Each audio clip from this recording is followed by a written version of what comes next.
Hello students, welcome to unique classes of right way. आज बच्चे इस वीडियो में आपको बताया जाएगा रिग्रेशन, पीआरएफ और एसआरएफ के बारे में। And right now we are dealing with इकोट्रिक्स। इकोट्रिक्स कैसे पढ़ना है, क्या सिलेबस है, इसके लिए आप अपना देख सकते हो हाउ टू स्टडी इकोनोमेट्रिक्स। आप जाकर के वहाँ मेरा वीडियो देख सकते हो। तो सबसे पहले रिग्रेशन के बारे में शॉर्ट में आपको बता दें तो रिग्रेशन जो है ना, जैसे y ऑन x जो है वो हमारा इंडिपेंडेंट वेरिएबल है। और भी इनके नाम होते हैं, वो जब आप चैप्टर 2 मेरा डिटेल में पढ़ोगे ना तो आपको पता लग जाएगा। And y is dependent. y depend कर रहा है किस पे, x पे। तो जैसा x में चेंज करोगे वैसा y में दिखेगा, जैसा x में चेंज करोगे वैसा y में दिखेगा। तो y में भी y वर्सेस x का जो फंक्शन होगा that is called regression of y on x। x on y भी होता है नॉर्मल स्टैटिस्टिक्स में, लेकिन इकोनोमेट्रिक्स में सिर्फ हमें y ऑन x के बारे में ही पढ़ना है, क्योंकि x और y अपने हिसाब से वेरिएबल चेंज कर लेगा, वो लैंग्वेज पर डिपेंड करेगा। मतलब जो चीज़ इंडिपेंडेंट होगा उसी को हम हमेशा x में लेंगे और जो चीज़ डिपेंडेंट होगा उसको y में लेंगे। तो इस तरीके से हर लैंग्वेज में, हर क्वेश्चन में x और y तो आप पहचान ही लोगे कि कौन सा है। तो y versus x।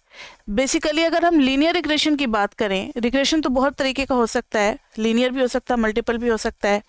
Like y is equal to β1 plus β2x, y is equal to β1 plus β2 1/x। और भी हो सकता है y is equal to β1 plus β2x plus β3x square. फिर और भी हो सकता है ln y is equal to β1 plus ln x et cetera et cetera. बहुत सारे फंक्शन हो सकते हैं, कोई एक्सपोनेंशियल में भी हो सकता है। तो there may be many functional form, लेकिन हमें चैप्टर 2 में सिर्फ लीनियर के बारे में पढ़ना है और चैप्टर 3 में भी लीनियर के बारे में पढ़ना है, लेकिन मेनी वेरिएबल के साथ। ठीक है, तो अभी इसी पे आते हैं, PRF। तो अभी हम लोग बेसिकली इस पे स्टडी करेंगे चैप्टर 2 और 3 में। y is equal to β1 plus β2x, this is your PRF। And SRF हो जाएगा इसी का short form.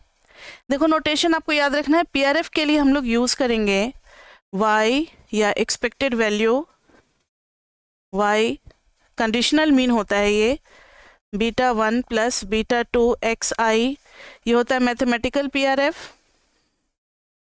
Mathematical PRF।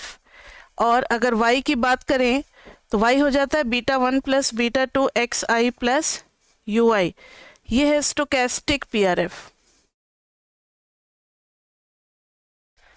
PRF बोले तो क्या होगा, यहाँ ध्यान दो। मान लो ये x1 है, 5000 इनकम है, डिटेल में मैंने पढ़ाया हुआ। x2 है, 10,000 इनकम है, ऐसे बहुत सारे होंगे, x3 x4 x5। x1 के सामने अगर 10 बच्चों का डेटा है, x2 के सामने 10 बच्चों का डेटा है, तो बहुत सारे डेटा होते हैं ना। तो इसमें से हम कौन सा लें y का रिप्रेजेंटेटिव, तो सबको सम करके और डिवाइड कर दो नंबर ऑफ ऑब्जर्वेशन से। तो सपोज करो ये पहला मीन आया, ये इन सब का सम और divided by number of observation, ये दूसरा मीन आया, तीसरा मीन आया। तो इन सबको ना कंडीशनल मीन कहते हैं। क्या बोलते हैं इसको? पहले वाले को बोलेंगे expectancy of y upon x1, this will be expectancy of y upon x2, expectancy of y when x is fixed as x3। अब इन सब को ज्वाइन कर दोगे, that will be your PRF। कभी कभी कोई डेटा PRF से नीचे भी हो सकता है, कोई ऊपर भी हो सकता है। ठीक है, so this is your PRF। तो PRF कहता है कि इतना होना चाहिए। ठीक है, इतना होना चाहिए। तो PRF एस्टिमेट करता है किसके लिए? पॉपुलेशन रिग्रेशन फंक्शन के लिए, पॉपुलेशन रिग्रेशन फंक्शन के लिए। अब स्टोकेस्टिक PRF में क्या है कि अगर थोड़ा सा ऊपर थोड़ा सा नीचे हो गया, ये था PRF, सारे डेटा इस पे लाई कर रहे थे, लेकिन कभी कोई डेटा ऊपर और कभी कोई डेटा नीचे चला गया, तो this will be your error U1 and this is your U2 suppose करो। तो ये एरर कहलाता है हमारा, क्योंकि हर डेटा जरूरी नहीं कि उसी स्ट्रेट लाइन को ही सेटिस्फाई करे। तो जब एरर को लेते आते हैं तो वो एक्चुअल वैल्यू हो जाता है, क्योंकि एक्चुअल वैल्यू जो है वो PRF पे लाई नहीं कर रहा है। ध्यान से सुनना मेरी बात। मान लो इसके सामने ये x5 था, तो इसको भी 5 कर दो, इसको 6 कर दो। x5 के सामने ये होना चाहिए था PRF, लेकिन एक्चुअल तो कुछ और ही आ रहा है। तो एक्चुअल जो है वो PRF से क्या हो गया, अलग आ रहा है, तो that means it does not matches with the PRF values, तो जो एरर होगा वो दिखलाएगा U5 से। यहाँ पर जो आ जाएगा that will be your U6, X6 के सामने। तो कभी कोई डेटा ऊपर भी हो सकता है, कोई नीचे भी हो सकता है, इसके लिए स्टोकेस्टिक आता है। अब इन्हीं का स्मॉल वर्जन आ जाता है किसके लिए, SRF के लिए। तो वहाँ पर YI इज इक्वल टू β1 की जगह स्मॉल b1, β2 की जगह स्मॉल b2, XI। तो आप समझ सकते हो कि this is estimator of β1, this is estimator of β2। तो इस तरीके से हो गया, ये हो गया हमारा SRF। SRF बोले तो सैंपल रिग्रेशन फंक्शन। क्या हो गया ये, सैंपल रिग्रेशन फंक्शन।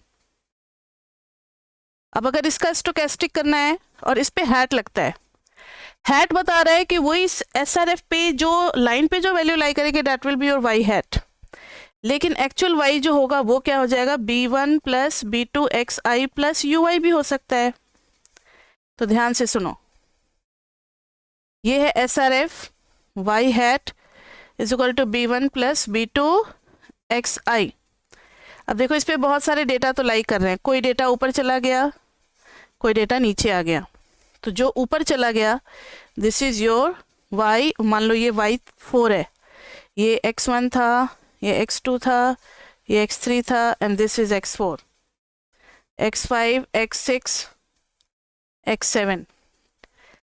तो पता है ये क्या बता रहा है, ये जो है this is telling us Y4 का हैट। तो जो एक्चुअल और एस्टिमेटेड वैल्यू के जो बीच का गैप होगा उसको हम लोग यहाँ पे सॉरी इसको E से कर दो, EI, उसको हम लोग E से रिप्रेजेंट करेंगे, दिस विल बी E4, जिसको हम लोग रेसिड्यूअल कहते हैं। क्या कहते हैं इसको, रेसिड्यूअल। PRF में UI हो जाता है और SRF में रेसिड्यूअल हो जाता है, या डिस्टर्बेंस टर्म, बहुत सारे नाम हैं इनके। अब वैसे ही X7 में भी this is the estimated value of Y7 hat, ये होना चाहिए, लेकिन आ क्या गया, Y7 एक्चुअली में यहाँ है, तो दिस इज E7।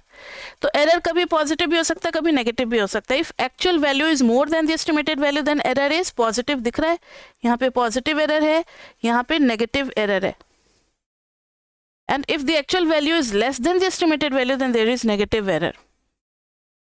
तो ये था, और इसको हम लोग बोलते हैं स्टोकेस्टिक, स्टोकेस्टिक या फिर स्टैटिस्टिकल SRF। तो ये था बच्चे हमारा इंट्रोडक्शन किसके बारे में, रिग्रेशन, PRF एंड SRF के बारे में। अगर आपको डिटेल में पढ़ना है तो आप चैप्टर 2 पढ़ सकते हो, और अगर हमारे बहुत सारे वीडियोस देखने हैं तो आप हमारा यूट्यूब पे प्लेलिस्ट भी जा करके देख सकते हो। और अगर आपको फुल कोर्स चाहिए या फुल वीडियोस चाहिए तो आप हमारे इस नंबर पे व्हाट्सअप कर सकते हो, 9311377321। राइट वे क्लासेस में आप इस नंबर पे व्हाट्सअप करके आप अपनी सारी क्वेरीज पूछ सकते हो। तो ऐसे छोटे छोटे वीडियोस में आपको बहुत सारे टॉपिक का इंट्रोडक्शन मिलता रहेगा। अभी तो आपको रिग्रेशन, SRF, PRF में मिला है, नेक्स्ट वीडियो फिर हमारा OLS पे होगा, तो आप उसको भी जरूर देखें। तो अभी तक के लिए इतना ही, फिर मिलते हैं हम लोग नेक्स्ट वीडियोज़ में। Till then bye bye bye bye bye.